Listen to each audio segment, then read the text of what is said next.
You greeted the employees with a smile on your way to your husband's office. The ambience was tense as the employees rushed here and there working tirelessly. The deadline for the project was after 4 days. Thus, your husband and his team were engaged in preparing everything seamlessly, leaving no room for any mistake.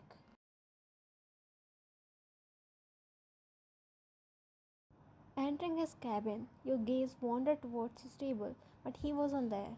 Looking around, you found him sitting on the couch. He was reading some documents. Your steps halted as you took in the mesmerizing sight. Round, silver rimmed glasses on his nose. Upper two buttons of his shirt undone, giving a nice view of his milky white skin underneath. Sleeves rolled up to his elbow, flaunting his veiny hands. Greek god, indeed he was. You weren't aware you were staring at him without blinking until he cleared his throat. You snapped back to reality and looked at him. His lips adorned a suggestive smirk, and mischief reflected in his eyes. Don't stare at me as if I'm a fest. Just jump on me, he iterated, raising his eyebrows. Roll your eyes as if his words didn't affect you, but you could feel your cheeks burning in mortification. Behaving indifferent, are we? He teased, putting the file aside as he pivoted his full attention on you. Shut up. You again rolled your eyes when you heard him chuckling. He found great enjoyment in teasing you. You, despite knowing about his habit, always got affected by his tactics. Anyways, I brought you lunch. You showed him the lunchbox you prepared for him and ambled towards where he was sitting. You were about to sit beside him, but he tugged at your wrist. You gasped loudly and squeezed your eyes shut at the force. Relax, I got you. You opened your eyes when you felt his hot breath hitting against your earlobe. You found yourself on his lap, his face too close to yours that your breath mingling together. He leaned forward and pressed a tight back on your lips. Moving back slightly, he bobbed his nose with yours, causing a smile to form on your lips. Hi there, sweetheart. Hi, and now? It's been ages since I entered your office, and you are greeting me now? I can't understand you. Shook your head in helplessness, earning a chuckle from him. Whatever I am, handsome, annoying, crazy, I am yours. You will have to suffer all your life. There's no going back, he mumbled, slithering his arms around your waist, while you sighed, feigning a sad expression.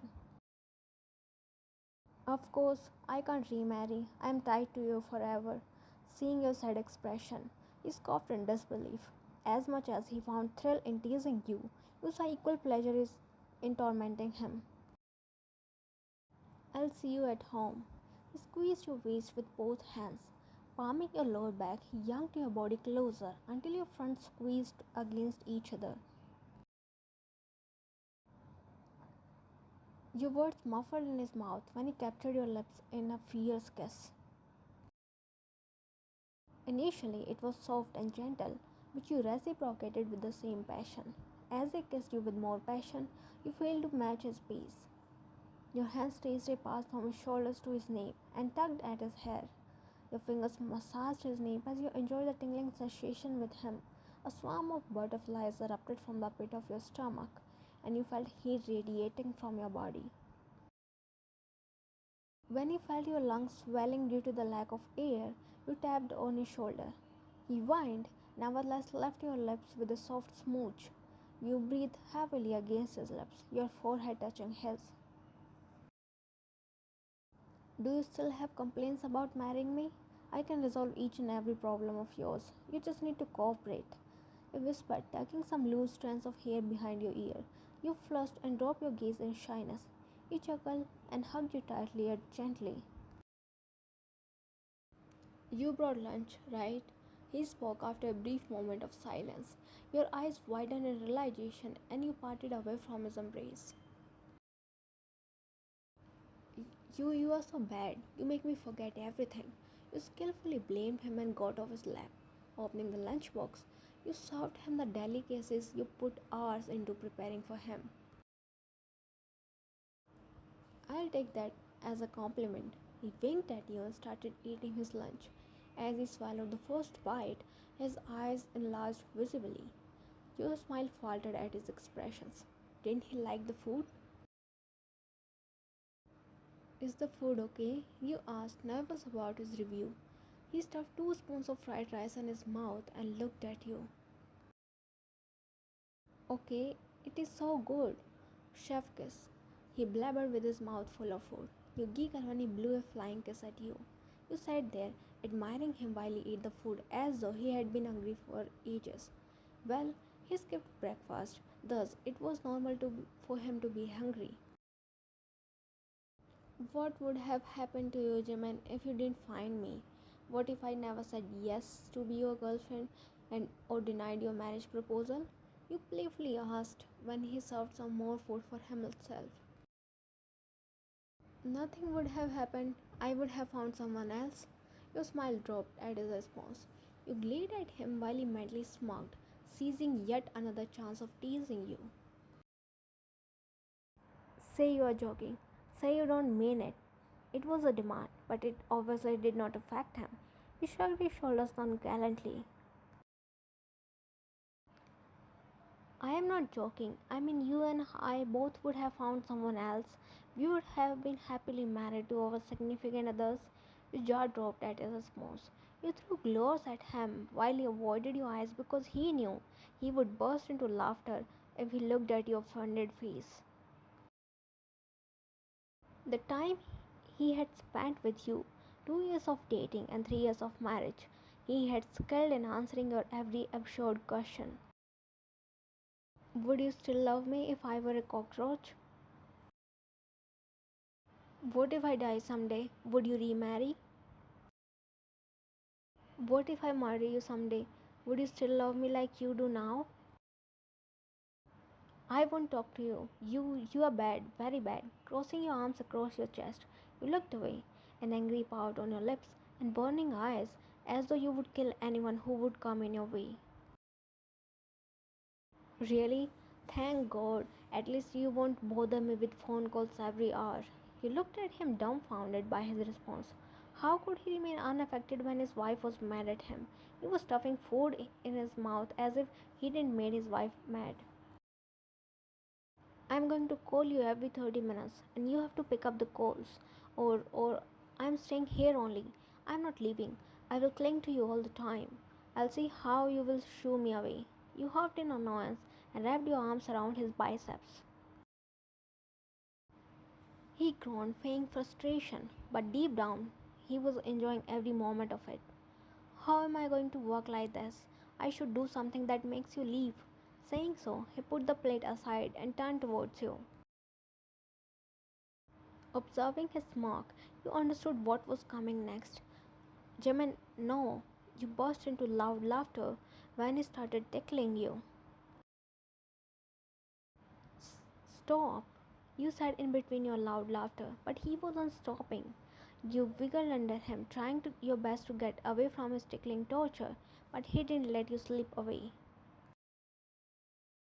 When it felt like you were getting out of breath, he stopped tickling. You breathed deeply, wiping the tears that fell from your eyes due to laughing continuously. You you were interrupted by a loud knock on the door. You sat up, fixing your clothes and hair. Jimin allowed the person in. You frowned in confusion when a girl dressed in formal attire walked inside. You had never seen her in the office.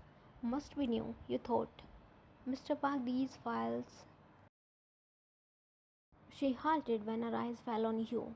Your forehead creased when she switched her gaze between you and Jimin. Her eyes met yours and you felt uneasy by the way she looked at you.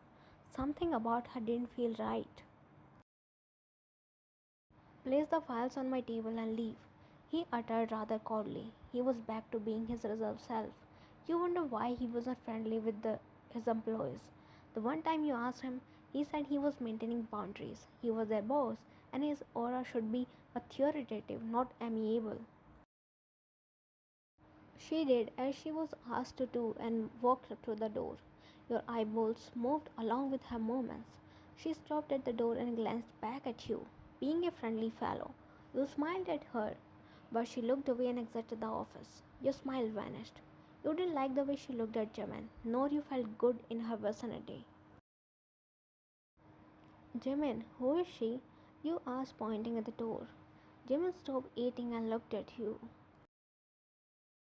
Secretary, a temporary one, he replied half-heartedly. It appeared he wasn't interested in talking about her. He didn't like talking about anyone when you were beside him. Where's Miss Mary? You asked, both confusion and surprise laced your tone. Miss Mary was a humble and kind-hearted lady. She had been working with him since he established the company. Her sudden disappearance didn't settle well with you. Miss Mary had to leave for her hometown due to some emergency. So she appointed her niece as her replacement, as we can't take a risk at this crucial time. She will be back within a week. Any more questions, dear wifey? You shook your head, but your gaze kept flickering at the door time and again. What is it, Ryan? What is going on in your mind? You looked at him in shock. How easily he could sense the state of your mind. That girl, I don't feel right about her. I mean, I don't know, but the way she looked at you, I didn't like it. He stared directly into your eyes, as though reading your inner sentiments. Is she a threat? He asked, to which you shrugged your shoulders. I don't know, it's just you trailed off, unable to give words to what you were feeling. Jimmy smiled and intertwined your hands with his. Don't worry, I'll be careful. Besides, it's for a few days. I can't look for a new secretary at this time. The deadline is looming near. You smiled and hugged him sideways, placing a loud smooch on his cheek. You are the best. You chuckled and pressed a gentle peck on his puckered lips. Because I got the best.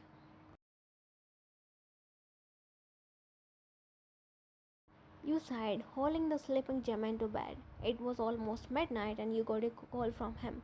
He asked you to pick him up as his car broke down. On your way back home, he fell asleep. You had to carry him all the way from the garage to the bedroom. As you took one step away from the bed, you felt a tug at your hand. The next moment, you were lying under Jimin. He was wide awake, looking at you with a darkened gaze. You were awake the whole time? He nodded, trailing his finger from your forehead to your nose and stopped at your lips. He tapped your lips twice and leaned closer. You knew what was coming next. Thus, you pressed your palm on his mouth before his lips could meet yours. Why did you make me carry you? You know how much heavy you are. My back is paining like hell. Narrowed his eyes at you and licked your palm. You instantly removed your hand from his mouth, darting a disgusting look at him. I was saving some energy. For raised your eyebrows when he smirked and buried his face in the crook of your neck. For many things I want to do to you. You get away from me. You tried to push him off your body, but he held your hand and pinned them above your head. Save your energy, baby. You are going to need a lot tonight. Saying so, he captured your lips in a slow kiss. Your toes curled in pleasure when he thrust his tongue inside your mouth. There, you knew the night was going to be very long.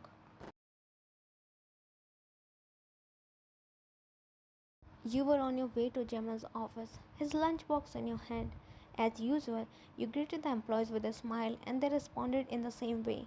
Reaching his cabin, you twisted the doorknob and opened the door. You were about to step inside, but you froze on your spot, witnessing the heartbreaking sight in front of you.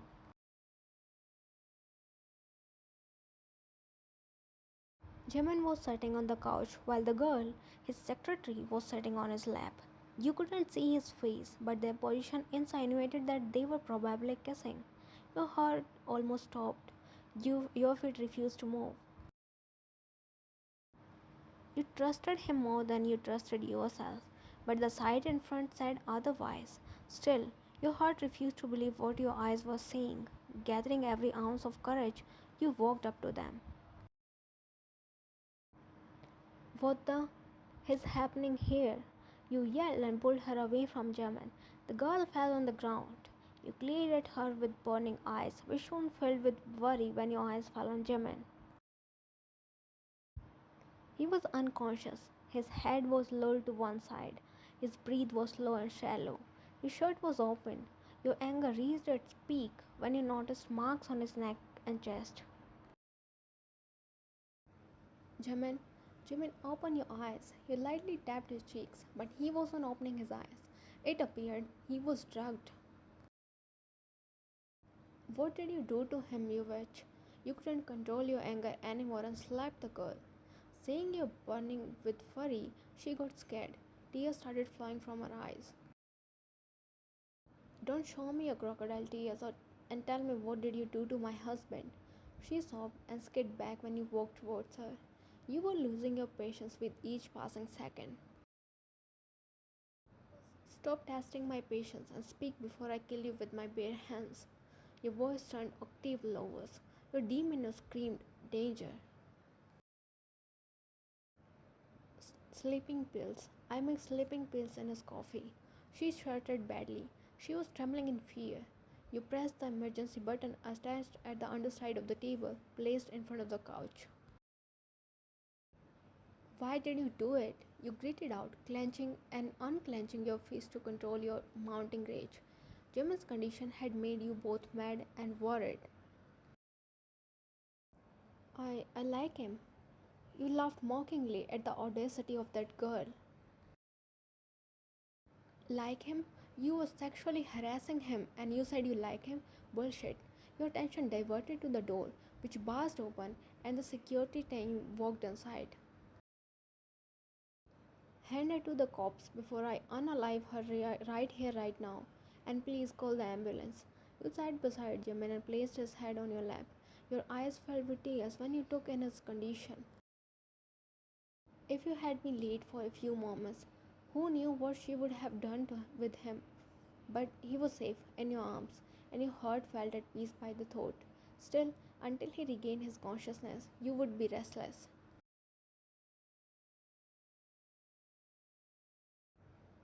He is fine, but he is going to sleep due to the effect of sleeping pills. Fortunately, he didn't consume the overdose, or the situation could be worse. You sighed in relief and looked at Jimin, who was sleeping peacefully. Thank you, doctor. The doctor smiled and left. You occupied the chair beside Jimin's bed and clasped his palm between yours. I was so scared, Jimin. I felt my heart would pop out when you were not opening your eyes. You mumbled and pressed a kiss at the back of his head. You placed your head beside his on the bed. You didn't know when you fell asleep while staring at him. Your eyes snapped open when you felt some movement beneath your head. You sat upright and noticed it was Jimin's hands moving, which was under your head. You looked at him only to find him already looking at you with drowsy eyes. Where are we? He grumbled in his low, hoarse voice. Hospital. I told you not to overwork. See what have you done to yourself. You lied, as you didn't want to overwhelm him when he wasn't well. You didn't know how he would react to the situation. I am fine, he whimpered as he tried to get up but lay back down again. Are you really fine? You didn't want to sound sarcastic, but your words came out the exact opposite. He shook his head and held your hand near his chest. My head feels heavy and I want to sleep more. He closed his eyes, turning around to face you. You kissed his head with your other free hand and left a gentle kiss on top of his head. He fell asleep in no time, but your mind was clouded with different thoughts. You were thinking of a way to tell Jimin about the incident. You knew it would be hard for him. Nothing could be more disgusting than someone touching you without your consent. Be it a woman or a man, the impact is same in both cases. Oh, she's a woman? She deserves sympathy. Oh, he's a man? He's weak. This stereotype should be changed. A victim does not need sympathy, but support and comfort. She needs assurance and above all, care and love.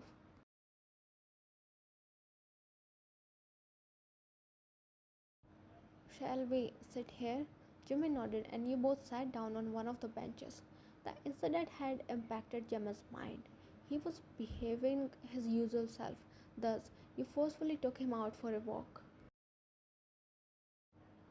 You okay? You asked when he didn't speak and kept staring at the lake ahead. He looked at you and forced out a smile, which didn't reach his eyes.